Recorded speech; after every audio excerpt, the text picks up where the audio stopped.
Hello viewers, myself Joydeep Bhattacharya is going to discuss about the properties of coarse aggregate part 2. In the earlier session, that is in part 1, I have discussed about few properties of coarse aggregate. It is better to recapitulate the previous topic before entering into the present topic. In the previous topic,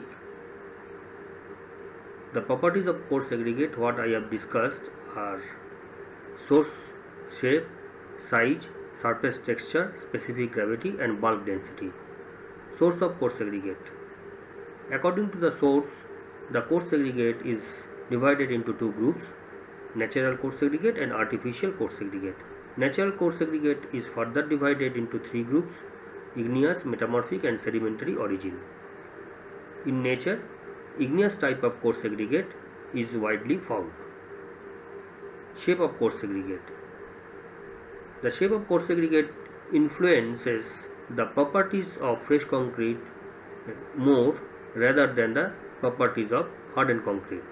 Among all shapes of coarse aggregate, angular aggregate is found best.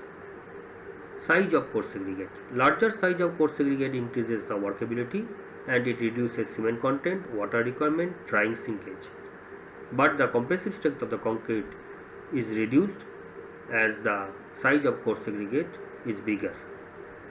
Surface texture. Coarse aggregate with a rough and porous surface texture ensures the good compressive strength of concrete because of having good bond strength. Specific gravity. Specific gravity is an useful parameter for mixed design of heavyweight concrete and lightweight concrete, and the yield of concrete per unit volume can be calculated with the value of specific gravity, and water absorption can also be calculated. Bulk density. Bulk density of coarse aggregate is of two types, roded bulk density and loose bulk density.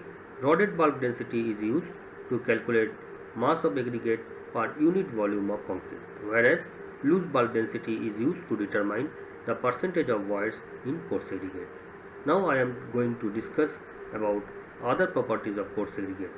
These are strength, porosity and water absorption, moisture content, soundness and impurities in aggregate. Strength of coarse aggregate.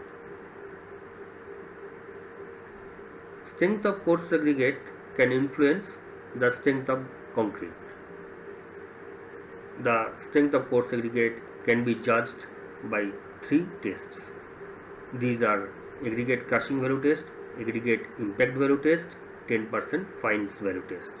Among all these tests, 10% fines value test is more reliable. Now, aggregate crushing value.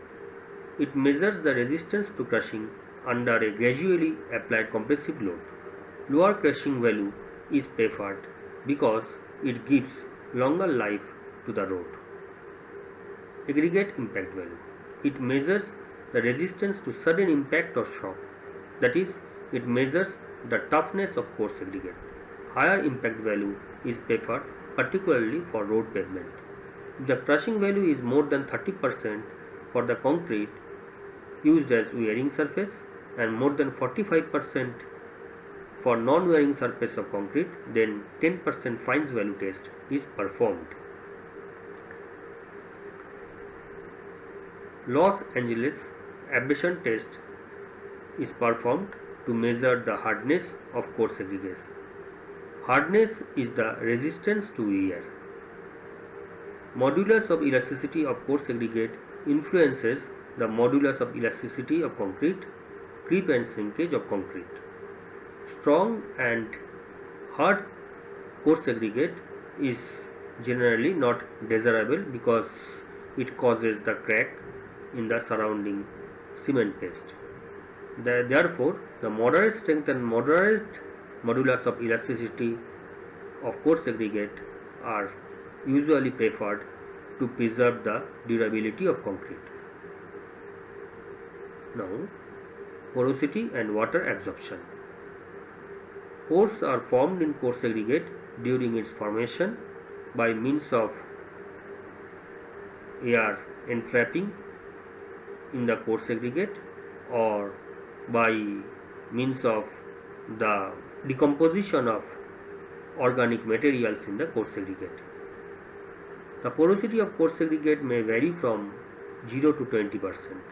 The porosity of coarse aggregate contributes to overall porosity of concrete because we know that 75% of the volume of concrete is occupied by coarse aggregate.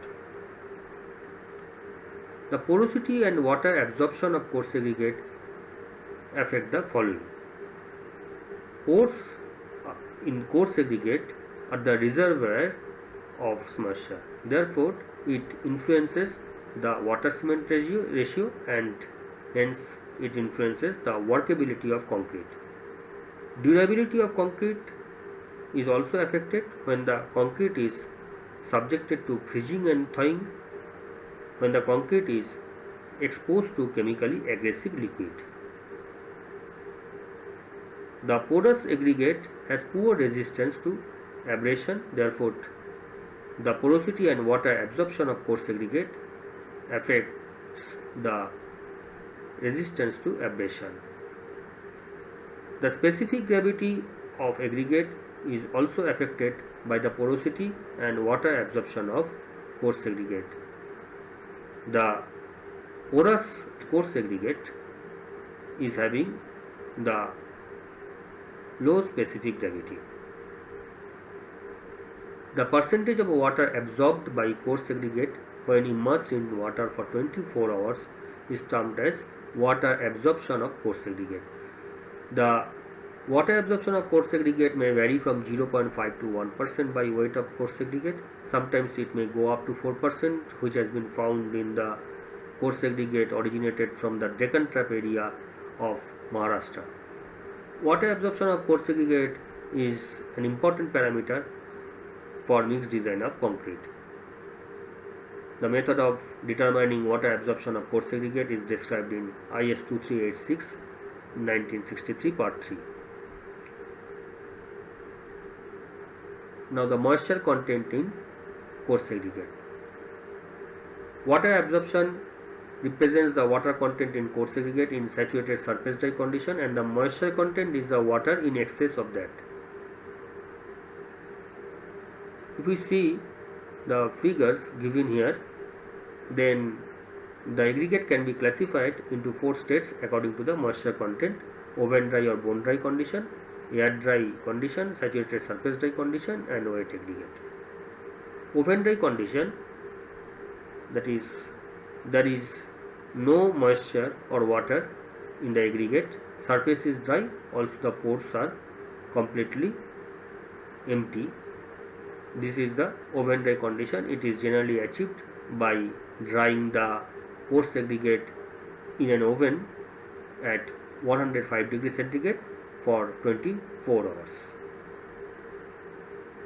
Air dry aggregate, the surface is dry but the pores are partially filled with water.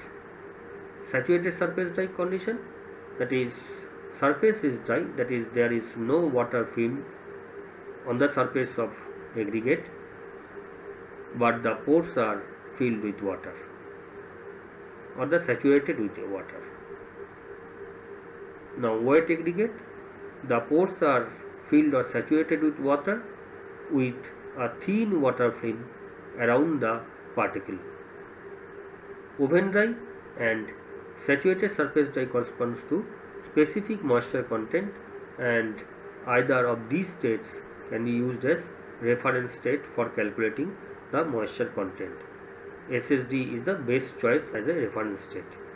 Now if we see the difference of weight between the saturated surface dry and the oven dry condition, difference of weight represents the absorption capacity or the water absorption. Similarly, the difference of weight between the wet aggregate and saturated surface dry aggregate represents the surface moisture. Therefore, the total water content in moist aggregate is the summation of water absorption and surface moisture.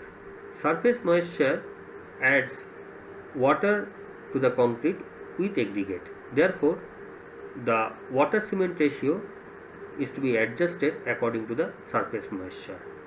Surface moisture represents the water in excess of SSD state, and it is expressed as a fraction of SSD weight. Now the soundness of coarse aggregate. Soundness is the resistance to the excessive changes in volume due to changes in environmental condition. For example, the freezing and thawing, thermal changes, alternate wetting and drying. The concrete is being deteriorated in the presence of unsound aggregate, because the presence of unsound aggregate causes the volume changes in aggregate and corresponding volume changes in concrete. Soundness test of coarse aggregate is described in IS 2386-1963. As per IS 383-1970, average loss of weight of coarse aggregate should not exceed 12% and 10% when tested with sodium sulfate and magnesium sulfate respectively after 10 cycles of alternate immersion and drying. Now, impurities in coarse aggregate. The materials whose presence may adversely affect the strength, workability and durability of concrete are termed as deleterious materials.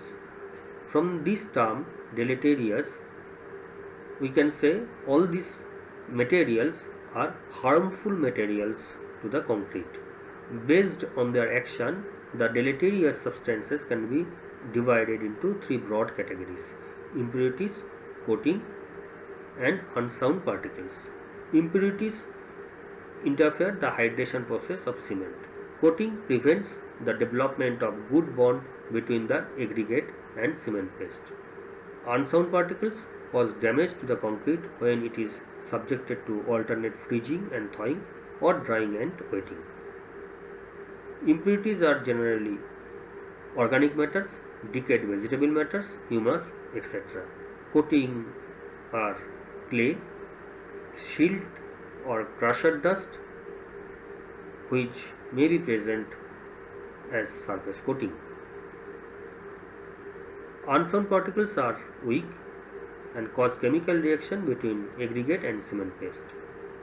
As per IS 383-1970, total amount of deleterious materials should not exceed 5% by mass of coarse aggregate. The limits of deleterious materials are given in Table 1 of IS 383-1970. Aggregate from some sources may contain iron pyrites, clay, lumps, wood, coal, soft shell particles and other impurities which are likely to swell when wetted, and these particles are worn out when concrete is subjected to abrasion and thereby causing the pitting in concrete.